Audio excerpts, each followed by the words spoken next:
Oi pessoal, tudo bem? Eu sou a Stephanie. Hoje eu tô aqui pra conversar um pouquinho com vocês sobre transtorno bipolar, um pouco sobre o meu diagnóstico. Lógico, eu vou tentar falar o quão resumidamente possível, mas é um pouco difícil porque é uma coisa gigantesca e são anos de diagnósticos errados, de medicamentos que acabaram sendo mais prejudiciais e pelo menos eu tenho meu diagnóstico. Eu espero que as pessoas tenham o quão antes o diagnóstico delas, porque isso pode mudar vidas, pode mudar assim completamente famílias e assim por diante, porque as pessoas que estão ao redor também sofrem com as situações. O Victor está aqui comigo. Fala oi. Fala oi. Oi. Oi, oi. Oi, oi, oi, oi. Vamos lá, pessoal.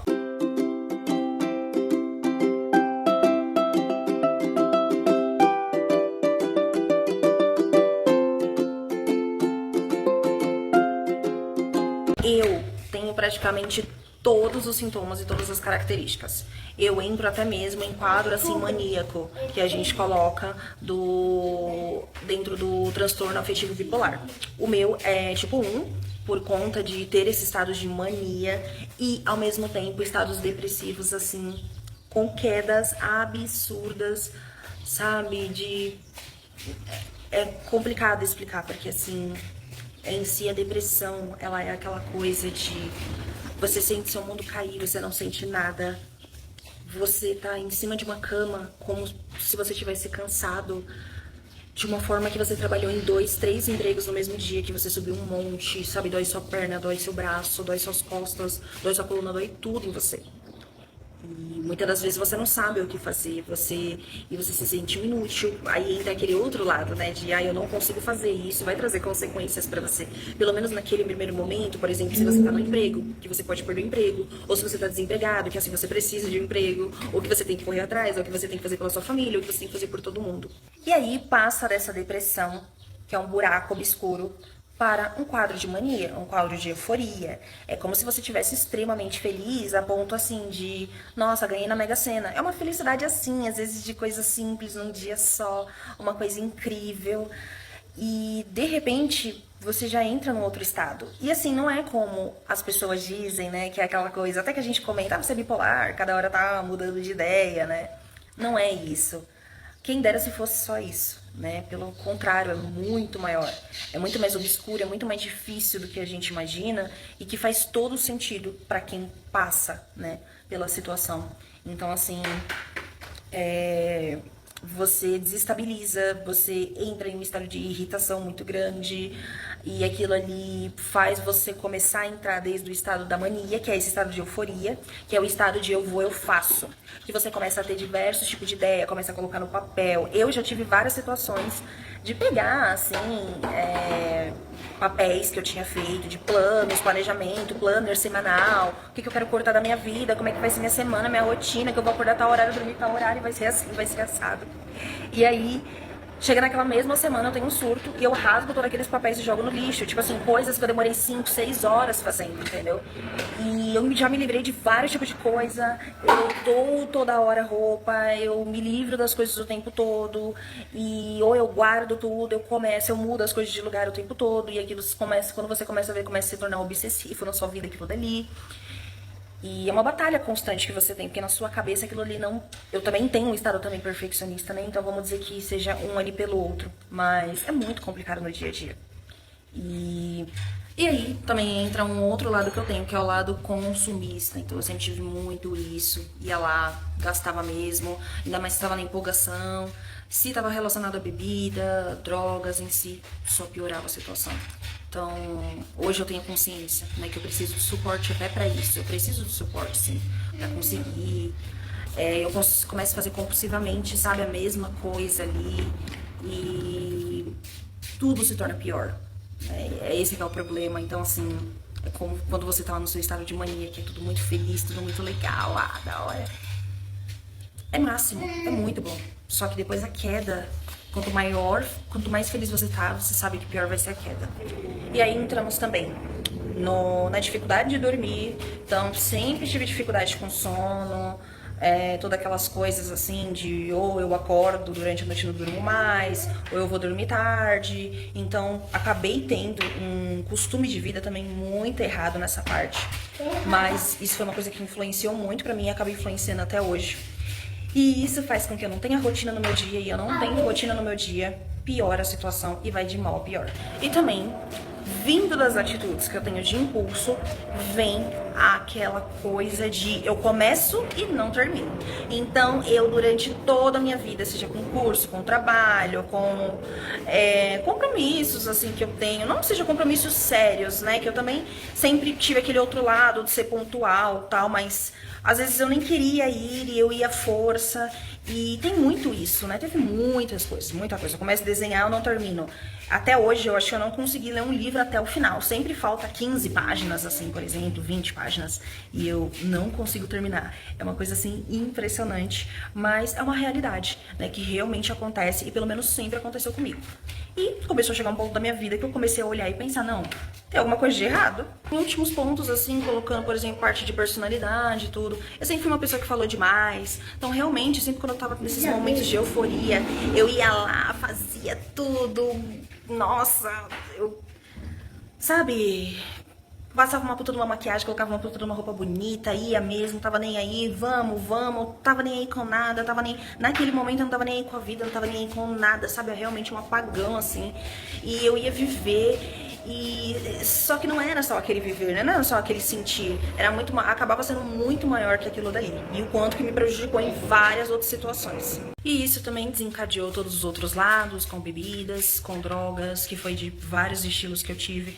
Mas um dos que foram assim mais complicados foi em questão de fumo, né? Porque eles acabam ficando. O álcool nem se diga, né? Que ele acaba virando até uma coisa normal, sendo que é uma das piores drogas, né?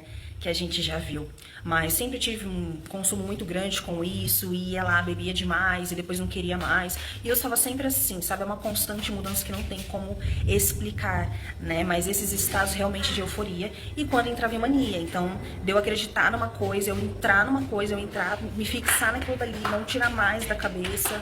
Eu tive muitas vezes isso durante a minha vida e depois me um estado de frustração muito grande porque eu não conseguia aquilo dali. Ou melhor, às vezes eu nem sabia por onde começar, né? Que só veio aquela ideia gigantesca e eu só fui fazendo, porque não estava compatível com a minha vida naquele momento. Bom, pessoal, e por último, vou entrar no ponto de... Como eu posso dizer, acho que o ponto mais dolorido, assim, dentro da bipolaridade, que é as fases depressivas. São as piores fases que eu já passei na minha vida. Então eu tive, assim, depressões recorrentes desde os meus 13 anos até agora com 25 anos. Teve coisas que aconteceu após os meus 19 anos, que realmente, assim, foi mais puxado, que foi o nascimento do meu filho, por exemplo, ele nasceu prematuro, eu tive uma pré-eclâmpsia, ele quase morreu, eu quase morri, e ele ficou internado 40 dias, então foi todo aquele baque, né, veio pandemia, e logo após também veio a perda por um atropelamento da minha enteada. Então foi muito tudo quanto foi baque. E ainda, vamos dizer, para assinar o final, o meu filho, naquele mesmo ano, foi diagnosticado com autismo. Ou tava em investigação, mas assim, os sintomas batiam todos, enfim, né? Então, assim, foi tudo muito atrás do outro. Mas antes disso, eu sempre tive questões. Lógico que realmente, após, assim, tudo isso que veio acontecer, eu tive, assim, pensamentos fora do normal, muita dor. Então hoje eu tenho um caminho por onde seguir, né, como tenho os meus diagnósticos. Então hoje eu tenho diagnóstico do transtorno bipolar, tenho diagnóstico também de um autismo leve, além assim de todo o tratamento que eu sempre estou fazendo, indo pro médico. E agora eu realmente posso seguir por um caminho certo, porque antes eu não conseguia seguir. Então como hoje, entendeu? Eu acordei super mal, parecia que tinha passado um caminhão em cima de mim.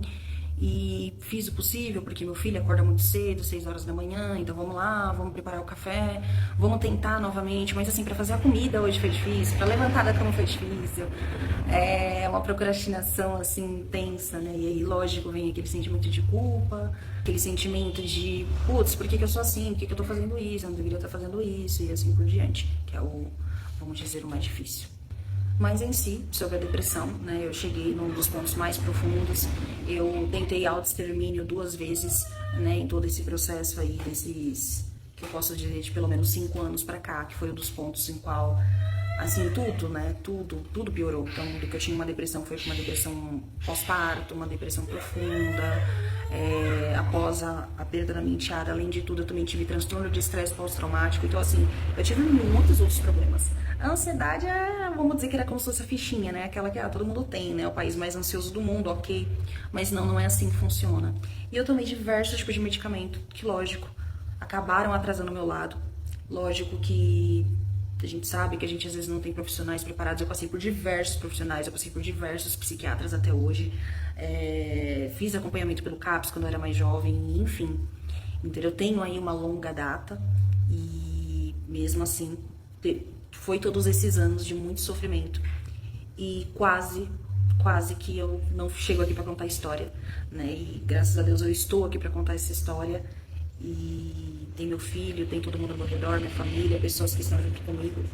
Eu penso assim, cada vez mais pessoas que souberem, cada vez mais pessoas que saibam antes, ou pelo menos consigam se prevenir antes, as coisas vão ficar melhores. E outros pontos também, eu vou deixar aqui no vídeo algumas imagens de épocas que eu tive urticária pelo corpo, também assim, qual que é a minha medicação, vou deixar aqui na telinha para vocês entenderem um pouco, pelo menos desse comecinho aí de tratamento, para mim ver se tá dando tudo certo. Em questão de lítio, né, que a gente sabe que tem que fazer aqueles exame de sangue, e também o sertralina, eu tô conseguindo me adaptar muito bem, pelo menos pro momento. E mês passado eu sofri uma internação também, foi a minha primeira internação, assim, né, e que também fez eu acordar pra vida de uma maneira diferente. Mas eu posso dizer isso, tá, pessoal? E eu espero que dê tudo certo pra vocês também, né, não se deixe levar, acho que assim, faz muito sentido se entender, mas faça por onde a partir do momento que você se entende. Então agora eu consigo compreender. Eu consigo compreender no isolamento, no momento que eu não quero nada com nada, que eu não quero ficar próximo de ninguém, que eu quero distanciamento, que eu quero estar ali no meu canto. Eu já tenho um filho com autismo, suporte nível 3, então minha carga, o meu estresse ele já é extremamente elevado. E que só eu sei como é aquele dia que eu não quero levantar da cama, eu não quero sair de casa, eu não quero ver ninguém, eu não quero conversar. Não é questão de que, se eu comprar tal coisa, tal, não, eu não quero ver ninguém. Mas mesmo assim, a gente tenta manter aquele padrão, a gente tenta e tem hora que não consegue. E fica um alerta também em questão, assim, às vezes de emprego, porque eu sempre tive questões de emprego, sempre entreguei diversos tipos de atestado durante os anos, porque eu fui tendo vários problemas psicológicos durante todos esses anos. E isso causava afastamento, até que nesse último ano de 2025, eu tive o afastamento mais longo, que foi de 10 dias da empresa, que eu, vamos dizer assim, pelo tudo que eu tava passando ali. Então, realmente, foi o ano de estresse total, foi o ano de ansiedade total. E tudo isso foi decorrência de maus tratamentos, de começa a tomar medicamento, para de tomar medicamento pra beber, pra fazer qualquer coisa. Gente, eu gosto, entendeu? Hoje eu já não uso mais, assim, coisas fortes nem nada. Então eu tento, assim, ao máximo, é só bebidinha. Tenho essa questão de fumar, mas conforme vai passando o tempo, eu tô conseguindo me adaptar, conseguindo me acostumar pra conseguir tirar da minha vida. Então, pessoal, é isso. Conforme vocês gostarem ou pedirem algum tema específico, eu vou colocar aqui no meu perfil, tá bom? E também vou falar sobre esse tema, porque agora ele faz parte da minha vida. Cada vez mais eu tô entendendo sobre. E eu vou viver com isso o resto da minha vida, vou tomar medicação o resto da minha vida e tá tudo certo. É melhor eu ficar assim do que ficar instável o tempo todo, do que ficar sofrendo o tempo todo, do que não poder ter uma mente brilhante e não poder seguir um sonho meu porque eu estou sendo egoísta comigo mesma. Então acho que é sobre isso, gente. Se cuida, vai atrás e acho que tudo é um complemento de coisas. Eu acredito na religião, não digo religião, digo Deus. Eu acredito em Deus. Eu acredito na medicina, eu acredito na natureza, eu acredito na espiritualidade, sabe, tudo junto. E eu acredito que todos eles juntos têm uma harmonia. E é isso, pessoal. Um beijo grande pra vocês.